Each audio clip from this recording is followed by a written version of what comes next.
Alam mo ba na 2,500 taon na ang nakalipas, natuklasan ni Lao Tzu ang sikreto ng tunay na kapangyarihan sa pamamagitan ng tubig?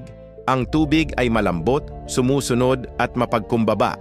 Dumaloy ito sa pinakamababang lugar na iniiwasan ng iba. Pero walang mas malakas kaysa tubig. Hinuhukay nito ang mga bundok. Binabago nito ang mga baybayin. Binubuhay nito ang lahat ng may buhay. Ito ang naging pundasyon ng Wu Wei, ang sining ng walang pilit na aksyon. Sa halip na pilitin ang mga resulta sa pamamagitan ng agresibong pagsisikap, itinuro ni Lao Tzu na ang tunay na kapangyarihan ay nanggagaling sa pakikipagtulungan sa mga natural na puwersa. Ang isang dalubhasang estratehista ay dumadaloy sa paligid ng mga hadlang tulad ng tubig na dumadaloy sa paligid ng mga bato. Sa mga negosasyon, ang taong sumusuko ay madalas na nananalo. Sa pamumuno, ang naglilingkod ay tumataas.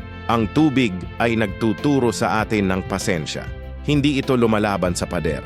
Tumatagaas lang ito hanggang sa dumaloy, maging tulad ng tubig at magiging hindi ka mapipigilan.